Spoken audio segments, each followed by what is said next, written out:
गीता अथ नवमोऽध्यायः। श्रीभगवानुवाच इदं तु ते गुह्यतमं प्रवक्ष्याम्यनसूयवे ज्ञानं विज्ञानसहितैः यज्ञात्वा मोक्ष्यसे शुभात्। राजविद्या राजगुह्यं पवित्रमिदमुत्तमम् प्रत्यक्षावगमं धर्म्यं सुसुखं कर्तुमव्ययम्। अश्रद्धधानाः पुरुषा धर्मस्यास्य परन्तप अप्राप्यमान् निवर्तन्ते मृत्युसंसारवर्त्मनि। मया ततमिदं सर्वं जगदौ व्यक्तमूर्तिना मत्स्थानि सर्वभूतानि न चाहं तेष्वस्थितः न च मत्स्थानि भूतानि पश्य मे योगमैश्वरम्।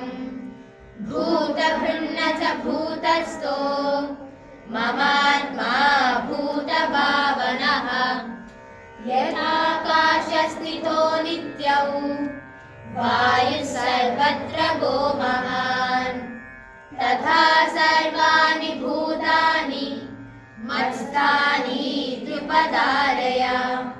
सर्वभूतानि कौन्तेय प्रकृतिं यान्ति मामिकाम्।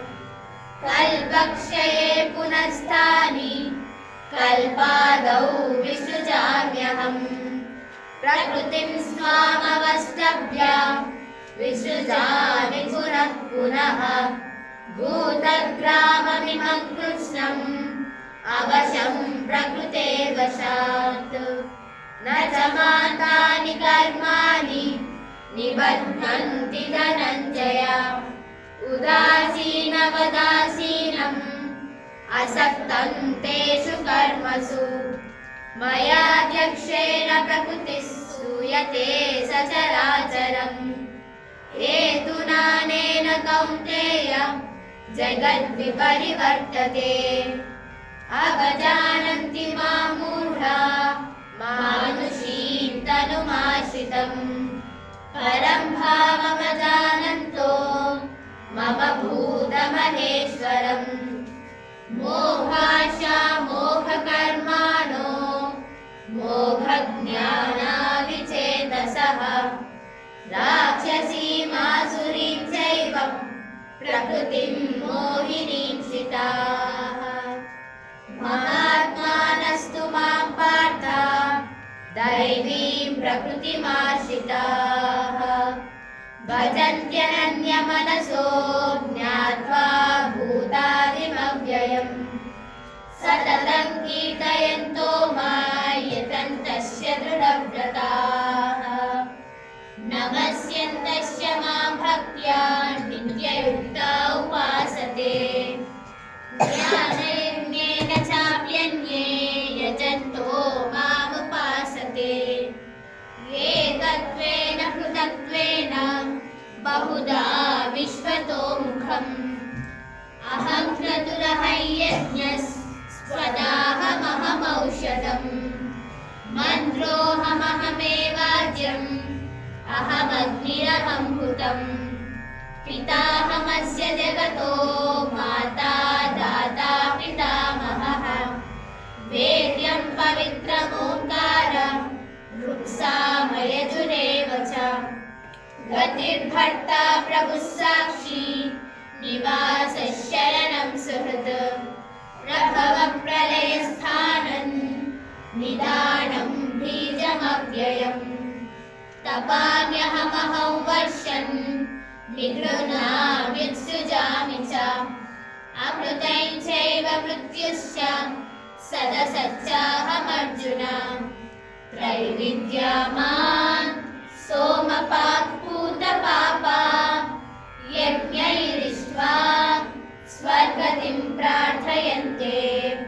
ते पुण्यमासाद्य सुरेन्द्रलोकम् अश्नन्ति दिव्यान् दिवि देवभोगान् ते तं भुक्त्वा सर्वलोकं विशालम् क्षीणे पुण्ये मध्यलोकं विशन्ति एवं त्रयी धर्ममनुप्रपन्ना गतागतं कामकामा लभन्ते अनन्याः चिन्तयन्तो मां ये जनाः पर्युपासते तेषां नित्याभियुक्तानां योगक्षेमं वहाम्यहम् ये मन्यदेवता भक्ता यजन्ते श्रद्धयान्विताः तेऽपि मामेव कौन्तेय यजन्त्यविधिपूर्वकम् अहं हि सर्वयज्ञानां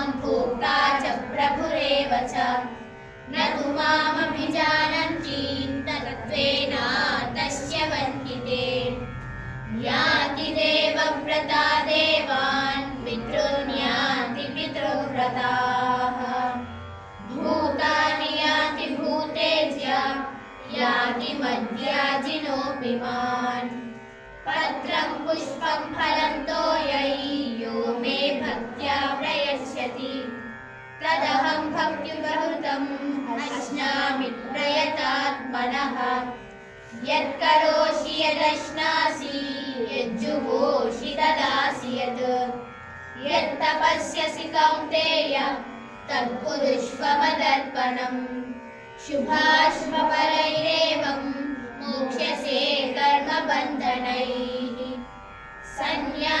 सन्न्यासयोगयुक्तात्मा विमुक्तो मामुपैष्यसि समोऽहं सर्वभूतेषु न मे द्वेषोऽस्ति न प्रियः ये भजन्ति तु मां भक्त्या मयि ते तेषु चाप्यहम् अपि चेत् सुदुराचारो भजते मामनन्यभाक् साधुरेव समन्तव्यः सम्यक् व्यवसितो हि सः क्षिप्रं भवति धर्मात्मा शश्वच्छान्ति न गच्छति कौन्तेय प्रतिजानीहि न मे भक्त्या प्रयच्छति मां हि पार्थव्यमाश्रित्य येऽपि स्युः पापयोनयः स्त्रियो वैश्यास्तथा शूद्रास्तेऽपि यान्ति परां गतिम्